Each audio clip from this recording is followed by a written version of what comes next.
come on my podcast. I'm like, nah, I'm not doing any anymore. Well, here we go. I'm the lucky guy. What would you do if you had $1 million? You know, I'll tell you what I'll do. it's just a real nigga shit. You real nigga Two story, chicks you at know the what same I'm time, man. This beat is so bitch. saying? It's like a bunch of Episode 22, Beanshooter podcast. Today we have a special guest, a friend of mine, Ken Rideout. Boom. Kenny hails from Somerville originally. Lives in Nashville now. Yep. Before that, you were where in California? Venice? Where were you? I started in New York with stops in London and Hong Kong, and then I lived in LA for 5 years, and I've been in Nashville for 2. Awesome. Place in the place in California, right on the ocean. Oh, Pacific Palisades. where I yeah, lived. Pacific Palisades. You know, Ken used to leave me the keys to watch the house once in a while, and we used to rip it up there. But I met Kenny, I don't know, 4 or 5 years ago. I might have met him a long time ago, actually, in Billerica House of Correction, but memory's a little foggy. But I met Mickey, Kenny. I was with Mickey Ward at the Boxing Hall of Fame. And people might know Kenny by, a multitude of things. He's a world-class runner, world-class athlete, not just a runner.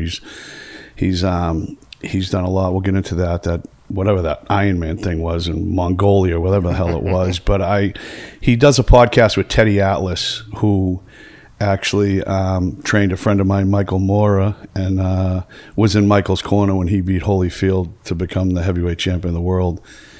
And there's some great moments of Teddy yelling at him in the corner, just like when he was getting Timothy Bradley fired up. I met Timmy Bradley last year in New York also. And when I met Kenny, he had Mickey on the podcast with him and Teddy.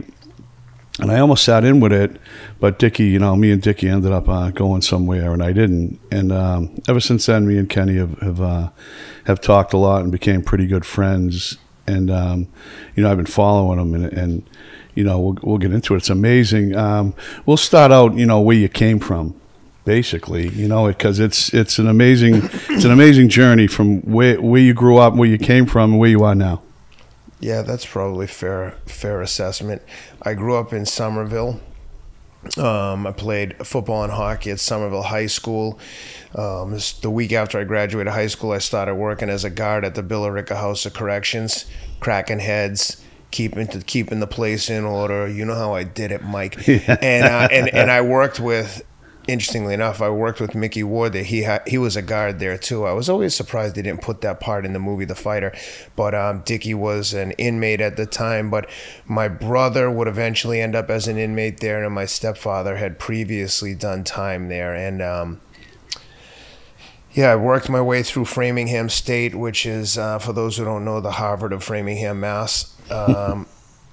When I got out of Framingham, I played football and hockey at Framingham State, and then when I got out, I moved to New York. And as soon as I got there, I was working in a pharmaceutical sales job, but I saw all these young guys like my age working in finance and making huge money, and I was like, man, these guys are dweebs. If these guys are doing this, why can't I? But at the time, if you told me to go to New York and work in finance and banking, I would have said, well, why stop there? Why don't I go be an astronaut?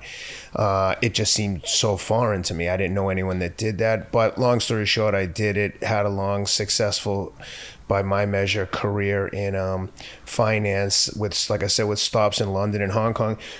But along the way, in the early parts of my career, when I started to have some financial success, the stress and pressure, which I know to a lot of people might sound crazy now, was getting to me, and I was suffering from like an imposter syndrome or fraud complex, because all the kids I was working with were Ivy League kids, fancy degrees. I didn't know anything from like how to dress.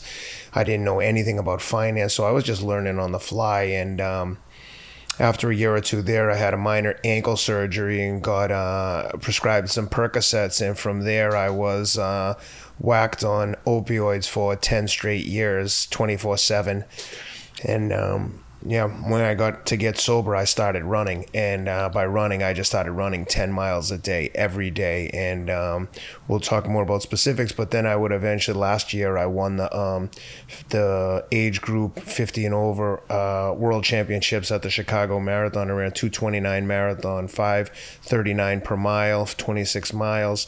And prior to getting into running, I did some Ironman stuff. I did the Ironman in Hawaii 3 times, but we can get into more of the specifics. And I also won a race in Mongolia called the Gobi March last June at 52. I had no experience. Crazy. That was crazy. Yeah, that was crazy. It was a 6-day a 6-day race, self-supported, meaning you had to carry all your own food, everything except water, and over 155 miles. I had no experience running with a backpack, no camping experience. I grew up in Somerville. Like we didn't camp. I didn't have any outdoor skills, but I just picked it up as quickly as I could when I got to Mongolia, and I ended up winning by like 90 minutes. And yeah, over the last couple of years, I've been described by the Wall Street Journal and New York Times as the best marathon runner over 50, which sounds crazy for me to even say, but I did it. Yeah, I mean, I think your career will be successful by anyone's measure, not just your own. You know, talking about, I never heard fraud complex before. I mean, I know a few people who suffer from fraud complex, but I've never heard it like that. But yeah, going, you know, it's a testament to yourself that, you know, I think, you know, growing up, you know, how you grew up and being around everybody, it just goes to show you. I mean, I like to think, I mean, you know, I was never too studious, but, you know, I did a lot of reading, especially in jail and stuff. But I like to think I could hold my own in a conversation, whether I'm with, you know, killers or I'm with doctors. I think, you know, I can pretty much, you know, hold my own and just bullshit with anybody, basically. But, yeah, what you did, it's you know, it's nothing short of amazing. And, you know, that Mongolia race, you know, blew me away. And I know Joe Rogan talked about it on his podcast about you and a couple of things. And I'm like, holy shit, you know. And then I start seeing you got Reebok now on your corner. You're starting you know, I mean, you're a hustler, no matter, you know. That's a good description. Yeah, you're a hustler, whether it's in finance, whatever it is, you know. And it's awesome that, you know, and this ain't a shot at anybody who's a prison guard or anything, but you know, you said this ain't for me. No. So I was there for a week, and I was like, nah, this is not the life I want. It's not for me. Like you said, it's good for anyone else who enjoys it and likes doing it. But yeah, it was a lot of fun back then. That was the biggest kick in the ass I needed, and I was like, man, I got to start focusing on my grades. And but you know, I think if there's any takeaway from what has happened to me and what I've been able to do, it's that, like, I don't have any special skills, right? I'm like 5'10", 165 pounds. I don't have I'm not a great athlete. No Division I schools will look for me. I basically just, everything that I have came from hard work, and all of the things that I've been able to do are all within my control. So with the running, I mean, I just trained more than anyone. The only thing I'm doing that a lot of great runners aren't doing is trying. I just outworked and out-hustled a lot of people. And, you know, that's the kind of message that I'm trying to spread with some of the media that I've done recently. And I'm writing a book. And that's what I hope the main takeaway is, that anyone can do what I've done. I have nothing special other than my mindset. And that's within all of our control. Yeah, I mean, you know, you put your mind to it, you can do it. You know, you've been telling me to stop eating donuts for a year, and I'm getting there. I go on these spurts where I'm like, I'm real good. I'll go to the gym every day for 2 months, and I'm eating great, you know. And then I'm like, you're calling me up, like, what are you doing, smashing a whole pizza pie to your face tonight, Mike? You know what I mean? So I try to lock in. I get locked in, and I do good for a while, and then I get out of the gym, and it takes, you know, I'm a routine guy like anyone else, right? And I get into it, and I'm all in, and then I don't go to the gym for a week, and I eat one pizza, and I eat a donut, and it's just like the addiction thing, right? Next thing you know, it's, you know, 11:30 at night, like last night, and I'm at Modern Pastry smashing 3 cannolis, you know, trying to order espressos, and they're like, yeah, it's fucking midnight, buddy. No one's ordering espressos. But yeah, you put your mind to it, and, you know, just like anything else, right? It's easy to let yourself go, and it's so easy to procrastinate and put things off. And it's not as easy to get up every morning and do road work. Like every day you run? I've run every day for about 5 years. So in the last 2 years, I ran 4,000 miles each year, which is just over 11 miles a day. And no matter what the conditions, if I'm skiing with the kids, I'm running in the morning before we go skiing. It's just, there's just no excuses. I mean, you know, when you start to experience a little bit of success as a result of the processes you put in place, you don't start deviating and creating new processes to make it easier on yourself. When it works, you just stick with the program. I mean, you know, look at what you've been able to do with your own life. It's like that shit doesn't happen by accident, but like I said earlier, everything is within your control if you really want to do it. I'm sure when you were in Walpole, they were like, if someone told you were going to get out and have your own successful business and have the personality and the following you have on social media, you would have thought they were crazy. Yeah, absolutely. And that's the one thing I enjoy about following your profile on Instagram is that, you know, there's some crazy shit on there, obviously, that I'm like, dude, you better take that down. But it just it serves as a reminder of like, yo, if this guy could turn it around from where he was to where he is now, like anyone can do this. And it doesn't have to be running and it doesn't have to be roofing. But it does have to be working towards something. You have to find something that you're passionate about and be the best at it. Playing the guitar, being a videographer, whatever you do. The guy who works the most, the hardest, that's going to be the guy who's the best. And that's the guy who's going to be the most successful. And then all their friends are going to say, must be nice. Must be nice. Yeah. Motherfucker, it is nice. I created this nice thing for myself. No one was trying to help me when I needed help. As soon as you start to have success, everybody wants to be your friend and they want to help you when you don't need it. But you remember the people who were there when you actually needed help and needed some guidance. And yeah, that's what I've been trying to do, is trying to influence and impact as many people as I can with the message without being a fucking corny, like motivational goon. I know who I am. And if, you know, sharing the stories and sharing the experiences can help a few people, cool. And if not, there's always going to be haters. There's always going to be detractors. And typically those people that are spreading hate, they see something in you that reflects poorly on themselves. Like, oh, that guy's doing what I wish that I could do, so I'm going to talk shit about him. And, you know, that comes with the territory. It doesn't make it any easier to tolerate, but you have to understand the source of the vitriol. Yeah, exactly. You like that word? That was pretty good. I used to read the dictionary when I was in 10 block line. Practice words. Also, I think, you know, coming from where you came from and growing up and where you are, and I think a lot has to be said about who you associate with. Like, I found out, it seems so easy. You know, it took me until I was 43 years old when I first got sober, and I hung around a good friend Spiro and Mickey Ward and guys that were successful. And, you know, you'd always have the people saying, oh, he forgot where he came from. But that's like the crabs in the bucket, man. When one crab starts to get out of the bucket, the other crabs drag him back in. They don't want to see you fucking get out of that bucket. Yeah. And that's human nature. And you look back and it seems so simple, right? It took me so long, just, you know, hitting the wall so many times and going back to prison and getting back on drugs and going to detox. But it's like hang around with successful people, even if they're uber successful, you know, a little bit's going to rub off on you. That's exactly right. You're going to do better, you know, and you hang around, you know, in like AA and NA, there's the old saying, hang around a barbershop, you're going to get a haircut sooner or later, right? You hang around with people that are committing crimes, you're going to be committing crimes again. You hang around people that are in the bar every day, you're going to be drinking. You know, it goes on and on. Drugs, crime, whatever. You hang around people that are successful and positive energy and success driven. It's going to rub off. Maybe not as much as, you know, as them or whoever it is, but you can't, you know, measure yourself against them. It seems so simple after a long time, like do the right thing, good things happen. Hang around successful people, going to be successful.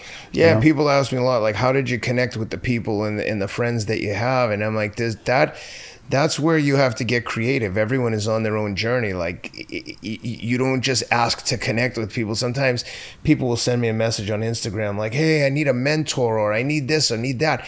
I always think to myself, what's in it for the person that you're asking this? Like, hey, let's connect on LinkedIn. I understand why you want to connect with me, but why would I want to connect with you? Not to say that I'm something special, but if you want something from me and I don't know you, you should at least lead with, hey, I fucking work in banking and I have these relationships. Maybe we can help each other.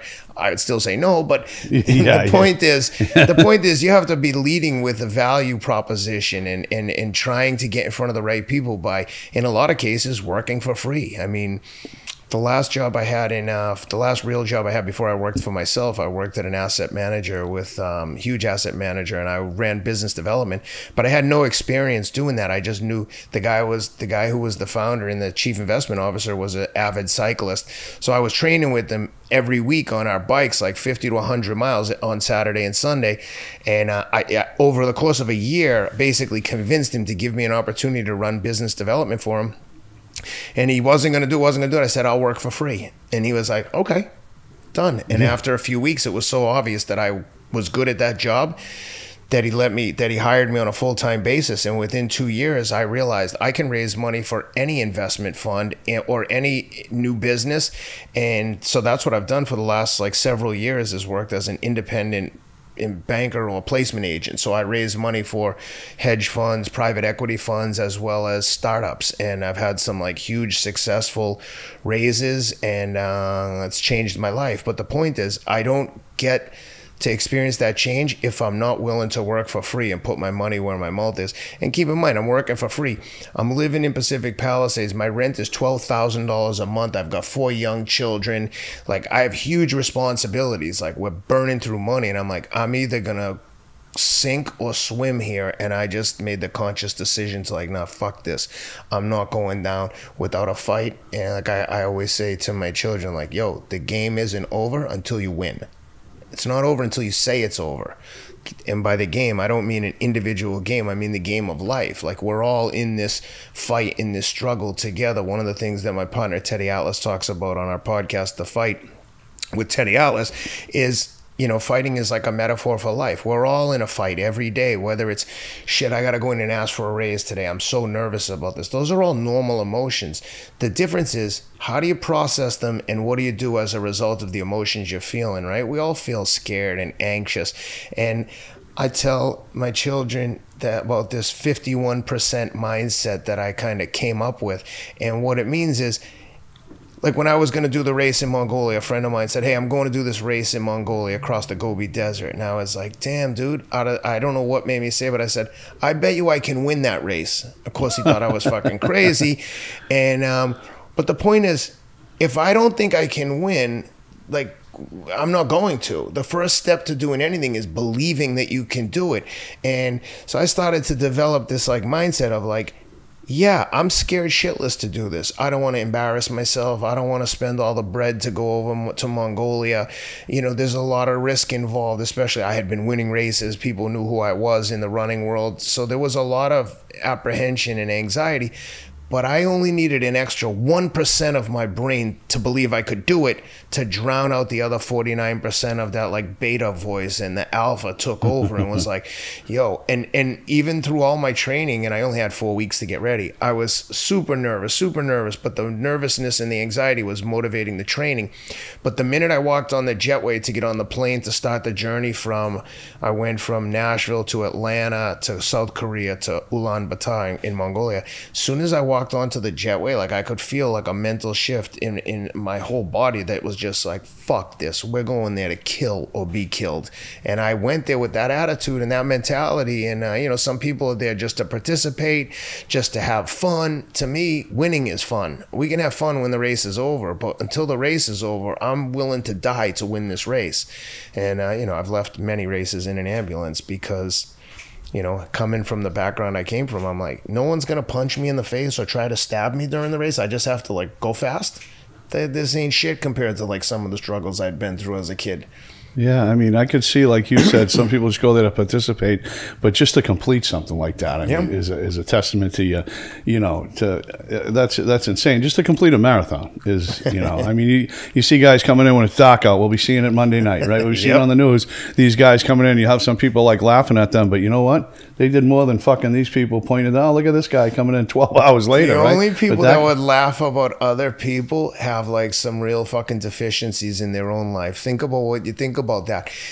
Same thing with leaving shitty comments on the internet. Imagine if I was like, hey, Ken, what are you doing? Oh, Mikey, listen, I just left a bunch of troll comments for people. I was shitting on people on the internet. You'd be like, what a fucking loser. Yeah. Like who... Think about it. If you know people that's their gig, like, oh, I like talking shit to people who are in the arena trying to make noise. Like, come on, dude. Like you said, it reflects on them. They look at other people and they say, I couldn't do that, and they shit on them. You know what I mean? People that, you know, just people that are, you know, just bad people, right? People that don't accept responsibility for their own stuff, that blame other people, that are just negative in general, you know. Professional victims. Yeah, professional victims, you know. Those people are the fucking worst. Like I say, we've all had bad stuff happen. I had a bad childhood, but you know what? Compared to other people probably would have killed to have my childhood. That's right. So I could cry and go, oh, this happened and that, and then you'd hear stories about other kids that, you know, went through, you know, bad stuff, and you say, holy shit, you know what I mean? But you know Mine what? was a cakewalk. Regardless of what happened to you, if you think something bad happened to you, okay. No one can deny your reality if that's how you feel. But the point is, fucking deal with it. I spent a week at a mental health retreat recently because there was a bunch of shit that was getting to me. And those when problems go unresolved, especially mental health issues, and you think you're just gonna suck it up and tough it out, dude, it's affecting every decision that you make when you have like trauma in your life and unresolved issues. So I went to this joint called On-Site Workshop, and it changed my life. It just gave me new insight into kind of some of the things that I hadn't really processed, for lack of a better term. And I know it's easy to be like, oh, this is bullshit, just like suck it up. Okay, some people can't suck it up and they become lifelong addicts.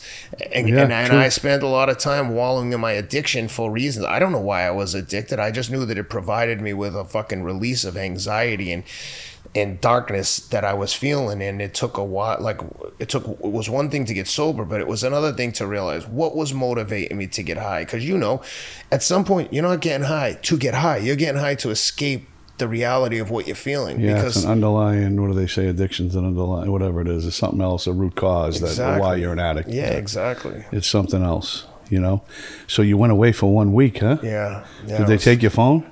Yeah, man. Oh, that's what I thought of right away. I don't know. You know what I mean? Could you do it? You could? It was like going to. It was like going to the. I was driving there like I was going to the electric chair.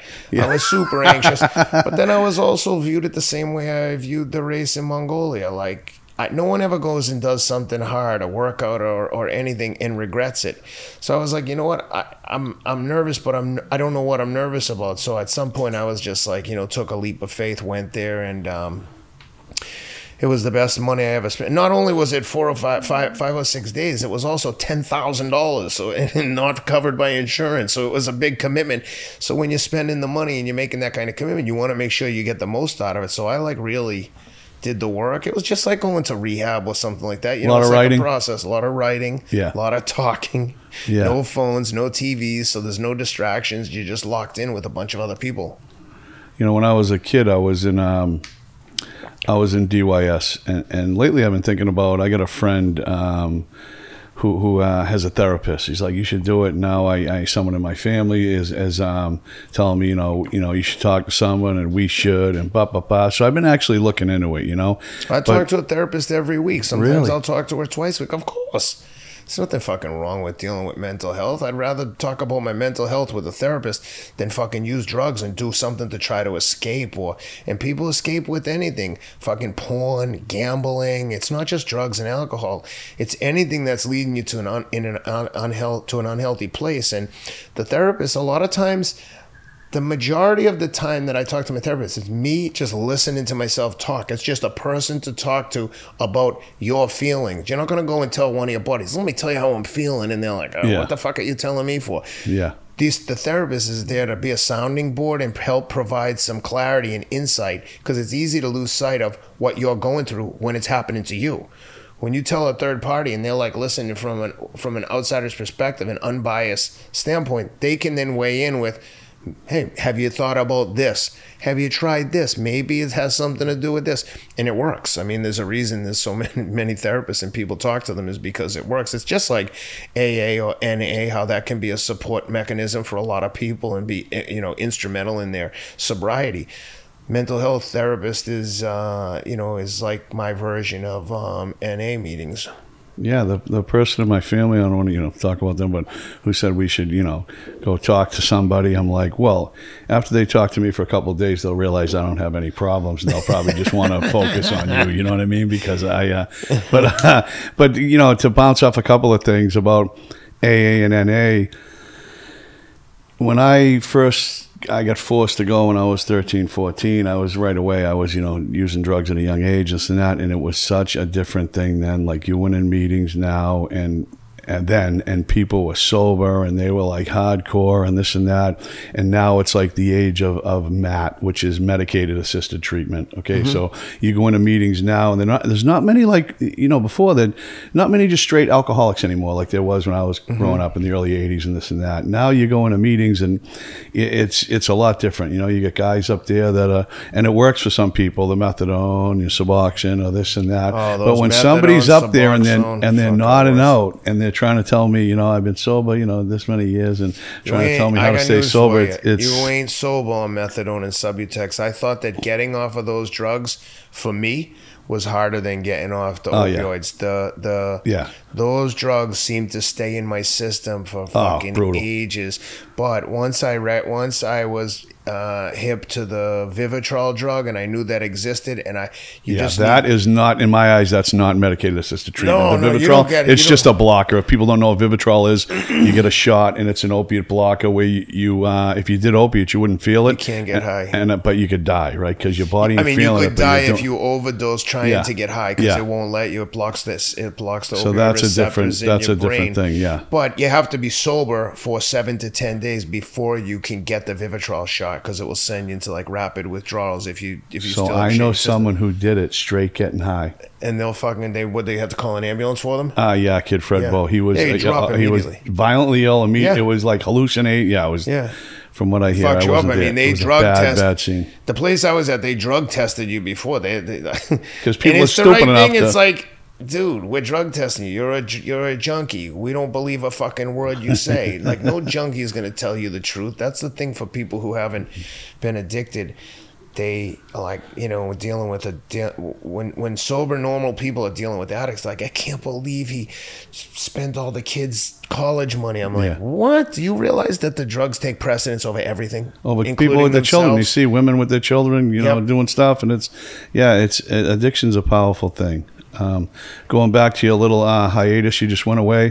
It brought me back to DYS when I was a kid. I was in 15. I was in a secure treatment, Westboro Secure, and they come up to me. It was a little before Christmas, and I had like 5 months left, and they said, we have this program on Cape Cod called, I think it was Homeward Bound or Outward Bound, and it was based off Outward Bound, I think. It was called Homeward Bound. So Outward Bound people pay to do this thing. That's so right. It was Homeward Bound, and it was Brewster, Mass, on the Cape Nickerson State Forest, and it was 26 days, and they said outdoor rigorous activity. And in DYS, you'd hear about people saying they break the ice and make you strip naked and dive in, which they did on Cape Cod, right? So you're hearing this, and it was crazy, but I mean, it's not like the ice on Cape Cod is like a lake. I mean, it's just it's like a bay, so it was like thin, but the counselors would do it also. And that was the first day. It was like a 1 mile run, and I remember the last day was a 6 mile run, and it seemed like a mile. I was in such great shape. That's probably the last time I was in that good a shape. But at the end of the program, they had a thing called solo, and they take you way out in the woods, and the guy had skis because he used to do cross-country skiing, and he'd make this area like this big circle, and you had a tent, and they gave you like 5 hot dogs, like some kindling, like 20 stick matches, a cup of peanut butter, a cup of jelly, pieces of bread, right, and like carrots, and they leave you there 3 to 4 days, and you had this journal, and you had to write about, like what got you there, and this and that, and that's probably the last time. It was called solo at the end, and they tell you, if we're watching you from binoculars, if you leave this circle, and it's kind of scary being out there. You're out in the forest in the middle of the night, right? And you did that, and at the time, you're a young kid, you're not thinking, right? But I mean, that was probably the last time I did anything like really therapeutic. I've been in a million programs, and I'm just not doing the work and this and that. But I didn't realize it at the time. But just sitting there alone, with your thoughts, I mean, like I said, now I couldn't imagine being somewhere 5-6 days, no phone. I mean, I got my phone in my hand, as 24/7. With the with everything, with the social media and the sober houses and the roofing business and everything. How many sober houses now? 2. Both in Lowell? Yeah. And when you started the roofing company, were you working as a roofer? Like, how did you learn the trade to be able to price up jobs and then get the crews to go there? Like, how long did you work as a roofer to gain all those skills? Never. So you never worked as a roofer? No, I never worked as a roofer. Then what the fuck? Scared of heights, Kenny. What made you get into the business? Like, how did that start? So after I was in rehab, when Mickey took me down to Florida, I was down there a year, and I was out to eat with this kid, and he's like, that's a business you want to get into. Look at that kid. They're power washing. There was like some Guatemalans power washing around the dumpster. He's like, all you need is a fucking $100 power washer from Home Depot and a pump sprayer and a gallon of bleach and a hose, kid, So I'm like, so I started doing that when I first got back, and I tell the story in the winter of 2015 is when we get slammed with all that snow.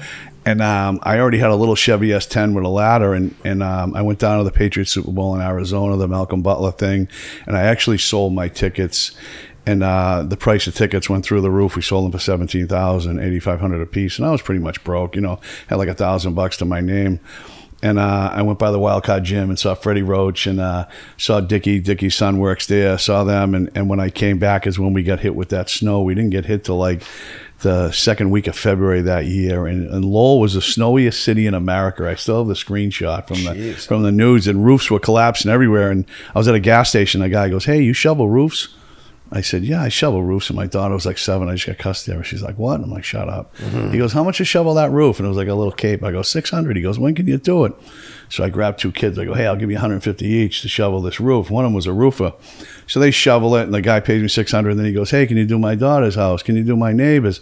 So after like a month, I had like $38,000 from the ticket I sold, the $8,500, and shoveling all the roofs. And this kid working for me, like, he goes, "When this shit thaws out, you know how many people are going to need roofs?" I go, "What do you mean?" He goes, "Dude, they got idiots on these roofs. They're shoveling up against the grain, ripping shingles off." He goes, "I'm looking at them. The house next to me, one guy was drilling through the ice dams with a drill." Oh my! He's like, "This guy's drilling holes in the fucking roof." So we're not saying nothing. He goes, he goes, "When this thaws out, a lot of people are going to need roofs." And I was like, bing, like the light bulb going off, So I went and bought a truck, a big truck with ladder racks and everything. And I got workman's comp and liability and started a roofing business, and that's how it took off. And I just kind of formulated, basically what I did is I'd find out how much the stock costs for a job. Yep. Like, let's say I'm doing your roof, and I say, the stock's going to, the shingles and the paper and this and that's going to cost $5,000. The dump's going to cost $1,000. I'm at $6,000. I'd usually just triple it and say, I can do your roof for 18, 17, And I figured out after the labor and the stock and the dumping, there was always room. I never really, screwed myself. Yeah. So that it just kind of took off with that, That's a great story. That's one of my favorite things when people ask me about you and they're like, this guy Beanshooter? He's fucking crazy. And I'm like, oh yeah, he seems crazy, but he's cool. And I never knew the story of how you got started. I knew you got sober and then started hustling, but yeah, it's funny. Speaking of the Super Bowl, I had tickets to the 2007 World Series. Someone gave them to me and my wife as a wedding gift, and the guy had season tickets in the front row behind the catcher. And as I'm going in, I saw, do you know Marky Moran? The tickets, he's got ticket business. I see Marky outside, and he's like, "Yo, you got tickets? I'm like, look at these fucking tickets. I have 4 of them. And he was like, I forget what it was, but like, I'll give you 40 grand each. And I think Ben Affleck might have wanted to. And them at Ace Ticket, I think. And I was like, there's no amount of money, dude. I have to go to this game. Number one, they were a gift, but number two, I'm not fucking missing the World Series for the Red Sox. In 2018, when they beat the Dodgers to win the World Series, I was there. I went to one of them games. I took my oldest son to that game where they won the World Series. So the first game at 8 years old that he ever went to, he saw the Red Sox win the World Series. It's all downhill. Oh, dude, we were sitting right behind Matt Damon, Ben Affleck, Jimmy Kimmel. It was crazy. And we had our Red Sox hats on. And I was laughing because the people were super kind. I said, if you ever came to Fenway and were wearing the other team's hat during the World Series, they'd like light your hat on fire. Yeah, it's like St. Louis fans. Crazy. Yeah, they're good. Well, we had the best time ever. It was just, man, we still look at the pictures together, me and my son. Then my younger son is like a jiu-jitsu fighter and a wrestler. He's now 8. The oldest is 12. And the oldest boy, and then I have an adopted daughter from Ethiopia who's 13. But my youngest son is really into jiu-jitsu and wrestling, and Teddy Atlas trains him on the boxing.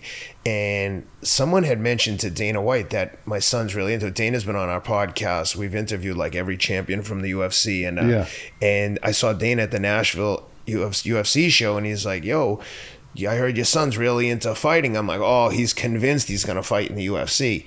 And he was like, you want to bring him to Boston next week? I'm like, hell yes. Oh, yeah, I remember you. I didn't know you were there, and I didn't see you. We had VIP seats, front row. We were sitting in front of Joe Mazzulla, Celtics coach. Mickey was there. Yeah. Johnny Damon came over, let my son put on his World Series ring, took pictures with him. It was just incredible. So right before the main event starts, Dana comes over and goes, Cameron, come here. Takes my phone, grabs Cameron, brings him around the octagon, interrupts the broadcast to take a picture of my son with Rogan and Daniel Cormier. Then he takes him over and has Bruce Buffer holding his hand up like he just won in the ring, and then goes, Cameron, get up there, get in the ring in between, right before the main event. And he takes a picture of him standing in a boxing stance in the cage with a sold-out crowd. You can retire as a father. Dude, now.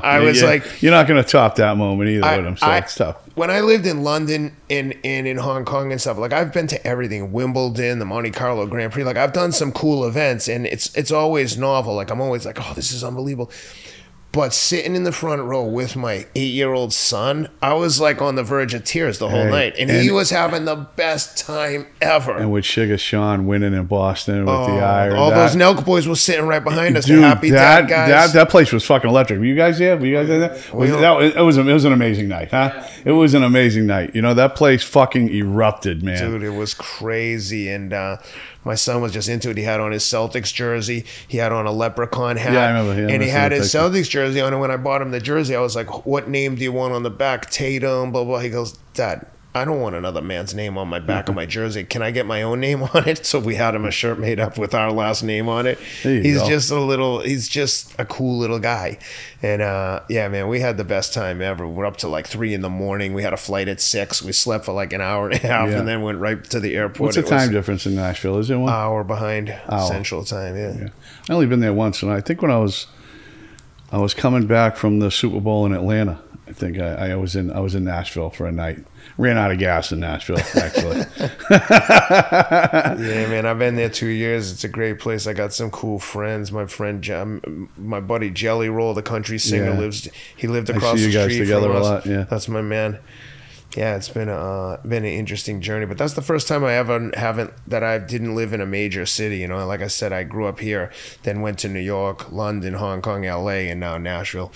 But it's a nice change of pace, a great place to raise the children. Hong Kong must have been nice. Oh, it was crazy. It was like a movie. You know, I lived in I had an apartment at the Mandarin Oriental Hotel in Kowloon, just across the bay, and I stayed there because the place was so high end, and I was working at a big finance job, every time I would fly into Hong Kong, the hotel that had these long-term apartments would pick me up in a helicopter and land on the roof of the way. Oh, dude, it was crazy. Yeah, I did the same thing in Dubai. The first time I went to Dubai, I did some oil trades with some Arabs, and flew in from London, and they picked us up in a chopper, landed on that Burj Al Arab hotel, which at the time looked like a big sale. It was like the highest rated hotel in the world. Shit, they're building there now. And then they drove us back in a Rolls-Royce Phantom.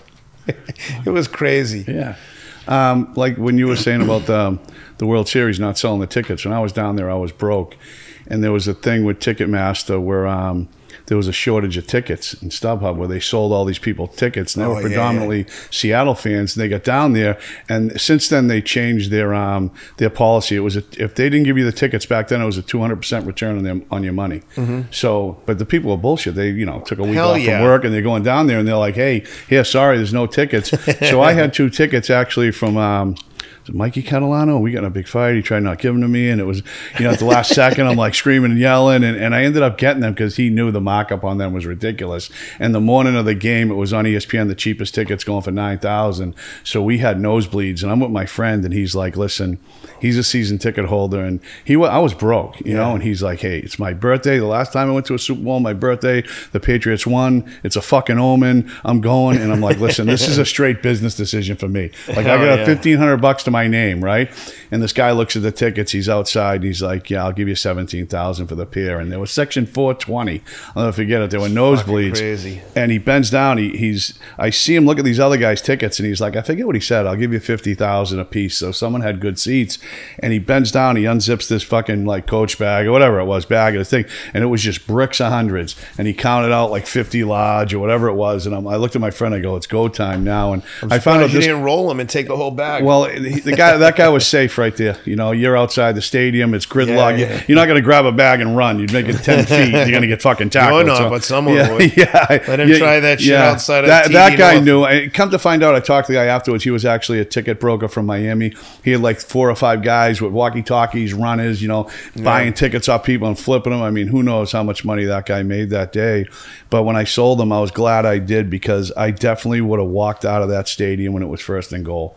I know how I am. I'm not going to sit there with fucking a gazillion Seattle fans, right? Jumping up and down and screaming in my ear I would have been in the parking lot like, what happened, you know? So I went to a bar with my friend, and he was drinking, and when it was first and goal, I left, and I'm outside, and I told the story. I'm in the rent-a-car, and I look through the window, and I see Russell Wilson holding his, had his hands on his head. He's walking off the field, and I'm like, my immediate thought was they went for 2 and didn't get it, because it was a foregone conclusion that they were going to score a fucking touchdown and win the Super Bowl. And so that was the beginning of the, coming back, the snow, the roofing company and all that, Speaking we sold of football the tickets. games, what about the time you found the kid face down, bleeding from his face? What was that story? I forget. I remember seeing it on your story. I'm like, what the fuck? Where'd this kid come from? Yeah. So I go to the Patriots game with my friends, and they park like a fucking mile away, right? And they walk, and it was like this freezing rain. And I drive right to the stadium, right where the Putnam Club parking is. You got to have the fucking pass to pull in. I go, just dummy up. I pull in. The guy just waves me right by. So I'm like, we're right in the Putnam Club. We pull up, right? So I go in the game, and now it's like halftime just ended. It's the beginning of the third quarter, I think. Maybe before then, and it was freezing cold, and it was like this rain. And I'm with these fucking nuts. They're all drinking, and they're fucking blowing lines. I'm sober, right? I'm like, I'm not dying of pneumonia because I, went to some stupid fucking game. So I left. And I'm walking through the parking lot, walking to my truck, and I was actually saying it on Snapchat, like, I'm going to sit in my truck nice and warm, listen to Zolak on 98.5, and I just heard this guy, like, moaning, and I looked over, and he was face down in a puddle, and his phone was right there, and his fingers were so cold, he couldn't even, he told me afterwards, he goes, my phone was ringing, but my hands weren't working, and I pulled him up, and he chipped his tooth, his mouth was bleeding, his nose was bleeding, he fell face first in the parking lot, and I finally got him up. He could hardly move his legs, and I got him in my truck. I'm blasting the heat on him, and I defrosted him, Kenny. I thawed him out, and his phone was ringing, so finally I answer his phone, and it's his friends, and they're like frantic, searching the whole fucking stadium for the guy. And I told them he was in my truck, and they ended up coming to get him. I've never identified that guy. He was from Rhode Island. You know, usually I could put anyone on my story and someone would be like, that's, you know, Ken Rideout. That's, you know, that's my aunt. You know what I mean? If I can, you know, that was the one thing about the social media when I started just fucking around on Snapchat and stuff was, I used to be, you know, clowning people sometimes, like, you know, look at this jerk off, you know, with a fucking ponytail. The guy's fucking 60, you know. And now I remember it happened like 2 years ago. It was just some guy in Home Depot, and some girl messaged me, "That's my dad," you know. And I'm just like, I was calling him Paulie Black's father. He's some guy with a fucking pot belly and a tank top. But yeah, so now I can't really. I got to be careful now because everybody sees someone, but that guy, no one ever called me and told me who he was. But another thing I wanted to touch on, Kenny, that you touched on a little is you're a great father. You're a great role model. You're a great husband. You know, I know that for a fact. And I see you with your kids all the time. And your adoptive daughter, Tensei. What's your name? Tensei. See that? I like that? Yeah. Tensei. Yeah, man. She's the best. And you're a good guy, man. You know, Thank you, dude. I'm trying. You what you say you do. You know what I mean? Yeah. What you see is what you get. There's no false pretenses about you.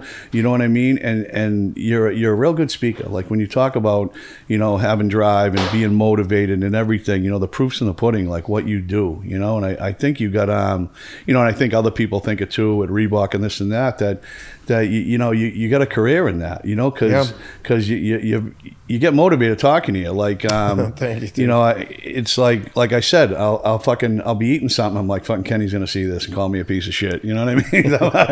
So I'm always trying. I'm doing good and I'm doing bad, but Kenny, I know you're a busy guy. I know, this is crazy. I know you're probably the dog, right? The dog stinks in it, right? Hey, so Kenny, I know you're a busy guy. I know you're doing some appearances. Why aren't you running in the marathon? Yeah, it's Marathon Monday. We didn't even touch on the bombing and everything. Why aren't you running in the marathon this year?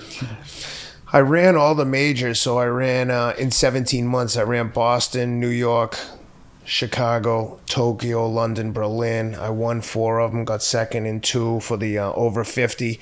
Then I did the Mongolia race last year, and it beats the shit out of you, the training, marathon specific training. So I took this, like they have fall marathons and spring marathons. So the spring one this year, I took it off. I'm going to Kenya to do a race across the game preserve in Kenya in August, last weekend in August, first week of September. Another 5-day race, 150 miles, self-supported. I don't know, I just needed a break, man. I had done a shitload of races in a short period of time, and it takes a lot of energy to like get ready for that, to get to that like fine point. There's a much bigger difference, a very big difference between being fit and being sharp. Like when you're sharp, it's like a fighter. You're like ready to fight. Yeah. But the guy, if you see like fighters, not when they're not in training camp, they're still in shape. Yeah, you need to be sharp. And but with regards to the kids, it's just the only example I had of how to be a parent as a child was what not to do. And you know, I just tried to give the kids the life that I wished that I had as when I was a kid myself. And it was just, you know, my parents were divorced, lived with my mom, and like eventually a stepdad. Motherfucker is distracting the shit out of me over there with the fucking juggling and the throwing. Come on, brother. Come on, brother. But yeah, I'm doing my best to like set a good example for my kids and lead by example. But it ain't all like, you know, fucking rainbows and unicorns. When it's time to be firm and tough, you got to be firm and tough. And the kids take their direction from you on all things, right? So it's a fine line between being firm and being mean. But we're very firm with them. I think kids crave discipline. It's important that they have rules. Yeah, that's what I gotta do. Step up the discipline game. It's not just discipline, right? It's a fine line of like leading by example. You know, I'm teaching them discipline through my daily activities, and they know that, yo, my dad doesn't fuck around, man. Like, don't be screaming and yelling at him. My dad's recording a podcast, or dad's on work calls. Like, you can come over here, but he's crazy. Yeah. And how do they like Tennessee?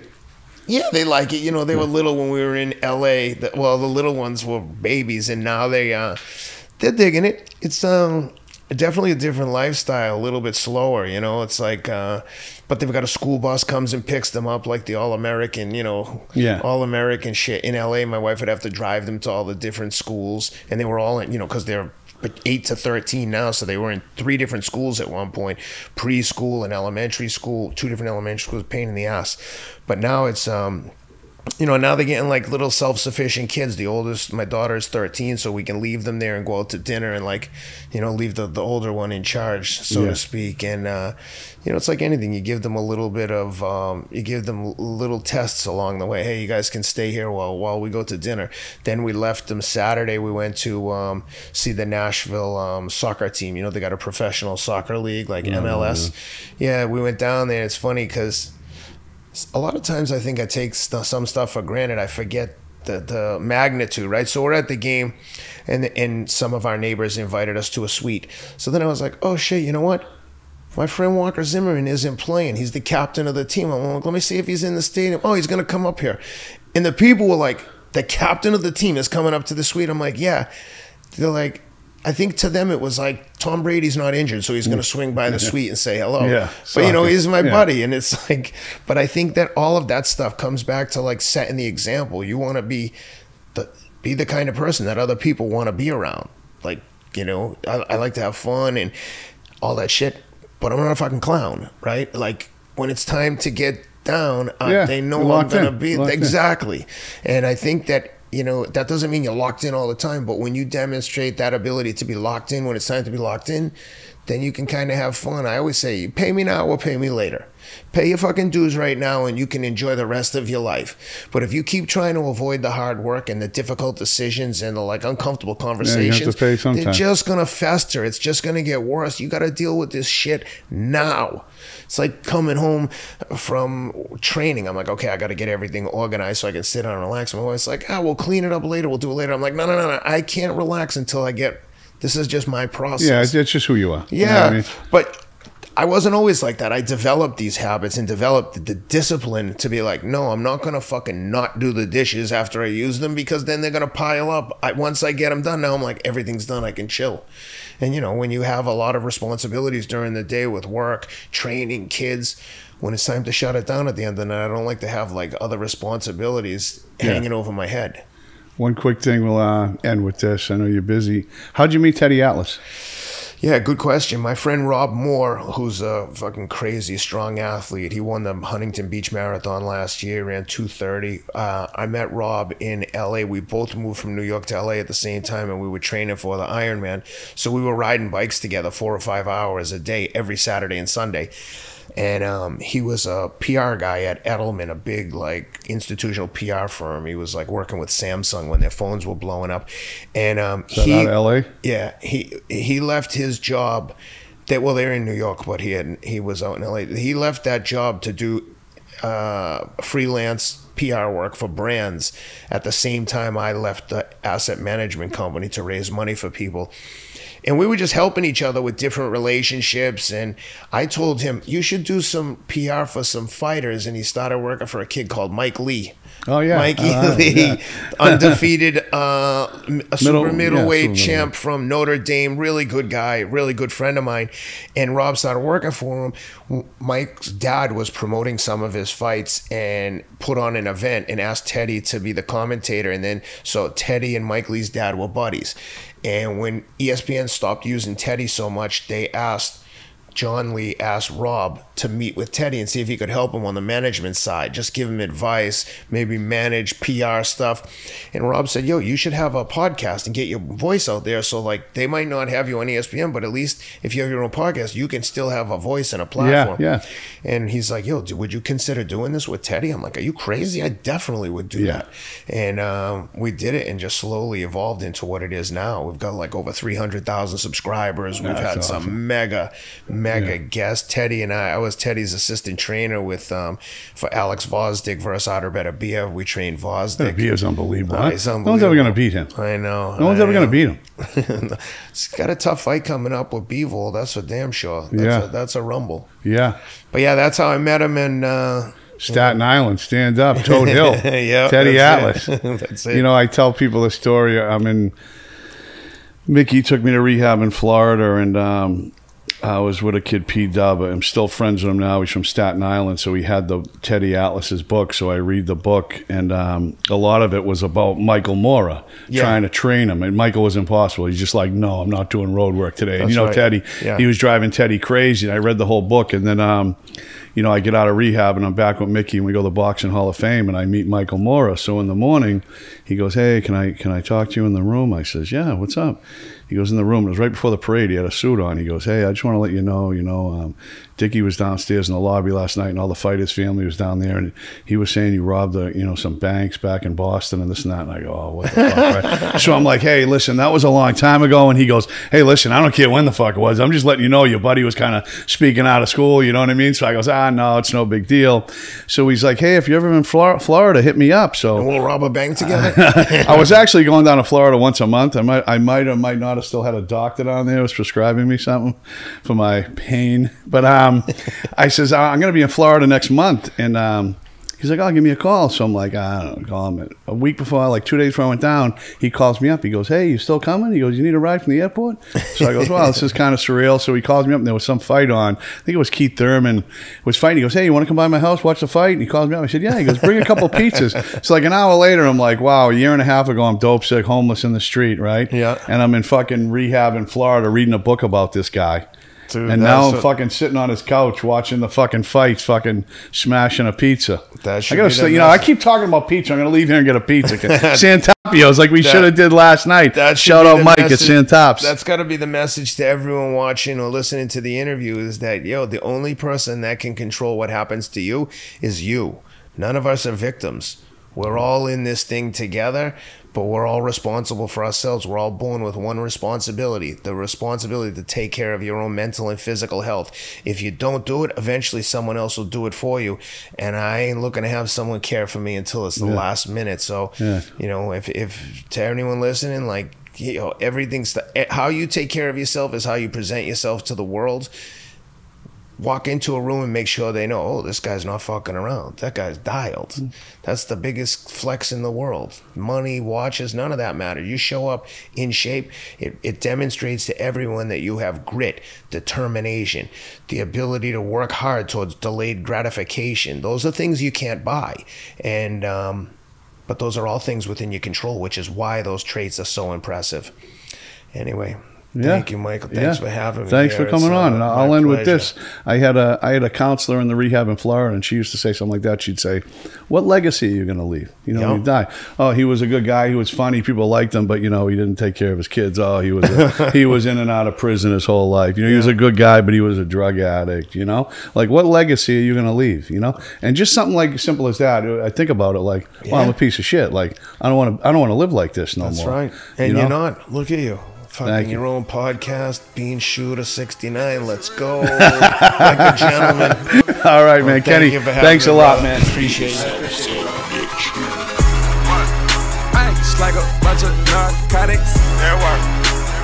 Pull up in a new Rari. Living like John got it. Chopping bricks like a karate.